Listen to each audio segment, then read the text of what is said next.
کی نوکری کر رہے جائز ہے. اصل میں بینک میں مختلف حصے ہیں. جن کا سود سے زیادہ واسطہ ہے وہ زیادہ حرمت کا مرتکب ہے. جو سود سے دور ہے اور دوسرے کھاتوں میں ہے وہ اتنا ہی سود سے اور حرام سے بچا ہوا ہے. اس لیے بینک کی نوکری کو علی الاطلاق جائز بھی نہیں کہہ سکتے اور ناجائز بھی نہیں کہہ سکتے. اس میں تفصیل کرنی پڑے گی. رات آپ نے بات پیش کی کتاب مختصر والا حوالہ آپ دیکھ لیں نا. مکروہات میں مکروہات یہ دائیں میں مل جائے. فاسألوا اہل الذکر ان کنتم لا تعلم کے آیات میں علماء صلحاء ولی سب داخل ہے. فقہاء و مجتہدین داخل ہے. اس پر شیخ الاسلام ابن تیمیہ نے کتاب لکھی ہے رفع الملام عن الائمۃ الاعلام، اور اس آیت سے استدلال کیا ہے مجتہد کی تقلید شخصی کا. اگر کسی کے پاس سونا چاندی ہو جو 7.5 تولے کے برابر ہو تو اسے کتنی زکوٰۃ دینی ہے؟ قیمت لگا کے 2.5% کے حساب سے زکوٰۃ آئے گی. اگر کسی شخص کی قربانی گم ہو جائے، دوسری قربانی کی طاقت نہیں رکھتا، تو اس صورت میں دوسرا واجب ہے یا نہیں؟ قربانی جو اس کی گم ہوئی ہے، آیا واجب قربانی تھی یا نفلی تھی؟ اگر واجب تھی اور گم ہو گئی اور توفیق نہیں ہے تو افوا ہے. اور اگر نفلی تھی تو اس کی جگہ الزام شدید ہے، قرض لے کے قربانی کر لیں. قربانی کے لیے ویسے بھی قرض لینا ضروری ہے. لوگ سمجھتے ہیں کہ کوئی اختیاری چیز ہے، سب کچھ موجود ہے اور نقد پیسہ نہیں ہے، قرض لے لے. آپ اپنے کاموں کے لیے کم قرضے لے رہے ہیں، دین کے کام کے لیے قرض لینا ثواب کا باعث ہے. تشہد میں اشہد گنگلی کب اٹھائی جائے؟ نفی پر اٹھائے اور اس بات کا رکھے. لوگ کالے کپڑے اس وجہ سے پہنتے ہیں کہ غلاف کعبہ کا رنگ کالا ہے، اور آپ نے امامہ بھی، وہ تو ایک ہی دفعہ صرف فتح مکہ کے موقع پر تھا، اس سے پہلے اور اس کے بعد ہمیشہ آپ کے سفید رہے ہیں. اور ترمذی کی حدیث ہے احب الثیاب الی اللہ البیاض، اللہ کے ہاں سفید پسندیدہ ہے. وفیہ تکفنون موتاکم، اس لیے تو اس میں مردے کو کفناتے ہو.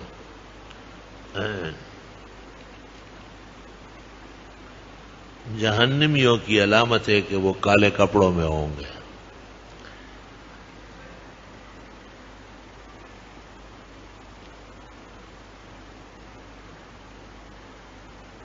لکھا ہے کہ ایک عالم دین جو انگریزی کے خلاف ہے اور اس کی بیوی بیمار ہوتی ہے تو ڈاکٹر کا یہ فضول بات ہے، اس لائق نہیں ہے کہ یہ شخص مسجد میں آ جائے، اتنا گرے ہوئے اخلاق کا ہے. انگریزی استعمال ہوتی ہے، انگریزی ہمارے غلام ہے. ہم ان سے کہا یہ کون سی بات، کس نے کہا کہ انگریزی ناجائز ہے؟ انگریزی سیکھنا بھی ضروری ہے. ڈاکٹری، انجینئرنگ، مختلف شعبہ زندگی اپنانا واجب ہے. اگر کوئی اس کو ترک کرے گا گناہگار ہو جائے گا، کیونکہ زندگی گزارنے کا جو سامان ہے وہ زندگی کے لیے ضروری ہے. ضروری تھوڑی کہ علماء سیکھ لے اور آپ سیکھیں، علماء کی خدمت کریں. ڈاکٹر اسرار کی تفسیر کی کوئی شرعی حیثیت نہیں، علماء نے اس کو پسند نہیں کیا ہے. اگر کسی شخص سے رہ جائے تو نماز میں 3 رکعت امام کے پیچھے تو اس کو کس طرح ادا کرنی ہے؟ نماز میں 3 رکعت امام کے پیچھے پڑھ لی اور ایک رہ گئی تو جو چھوٹی ہے وہ اس طرح پڑھے جیسے چھوٹی ہے. اس میں کیا پیچیدگی ہے؟ نظر اتارنے کا صحیح طریقہ کیا ہے؟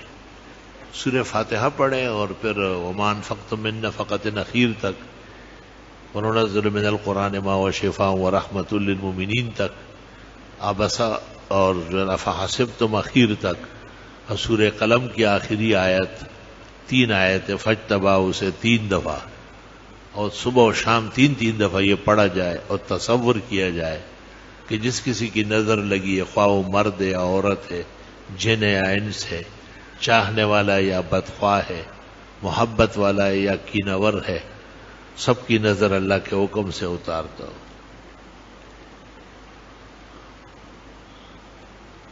اگر باتھ روم میں نل توڑے فاصلے سے لگا ہو، 2 یا 3 قدم کے فاصلے سے، تو وہاں سے وضو کیا جا سکتا ہے؟ جی ہاں، کر سکتے. عورتوں کو اپنے محارم کی قبروں پر جانے کی ایک آج دلیل، عورتیں منع کس چیز سے ممانعت آئی ہے؟ آشان ورشا تو کہتے کہ عورتوں کی منع کرنے کی کوئی دلیل ہی نہیں، جس حدیث میں ممانعت آئی وہ دونوں کو تھی، اور جو اجازت آ گئی سب کو آ گئی۔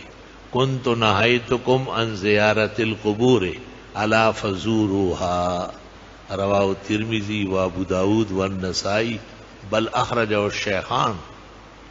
مطلق اجازت ہے، یہ تو علماء نے قید لگایا تھا کہ بے حرمتی نہ ہو، بے ادبی نہ ہو، کہ محارم کی قبروں پہ جائے، بزرگان دین کی قبروں پہ جائے، پردے میں جائے، صبح جائے یا شام کے وقت جائے، مردوں کے ریلے پیلے میں نہ جائے، پردہ گھسیٹتے ہوئے جائے، باہر نہر تبیین۔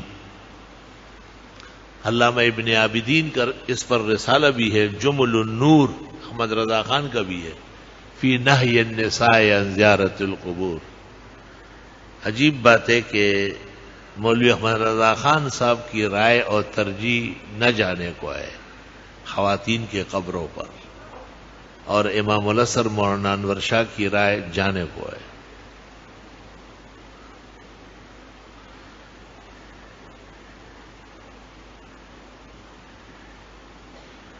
مولانا عبدالغنی پھول پوری کی سنت اور فرض، مجھے ان کی تفصیلات معلوم نہیں، میں ان کو کم جانتا ہوں۔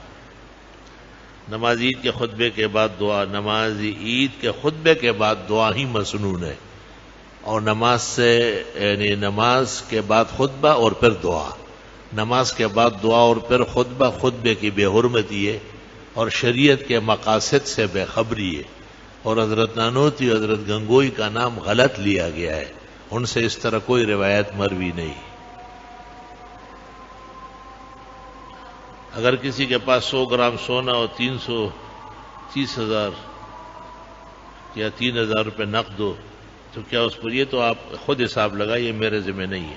52.5 تولے چاندی کی قیمت کسی بھی شکل میں ہو، کئی شکلوں سے بھی بنتی ہو، تب بھی صاحب حیثیت ہے اور قربانی اس پر واجب ہے۔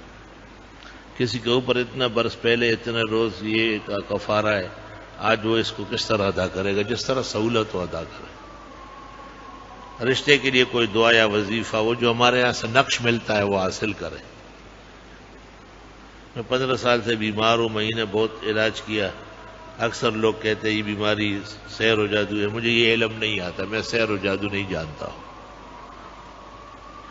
میرے بچے کو کوئی بھی کھانا ہضم نہیں ہو رہا ہے، اسپتال میں بھی داخل کیا، جب تک ڈرپ لگتی ہے اللہ اسے صحت شفا عطا فرمائے۔ الحمدللہ رب العالمین۔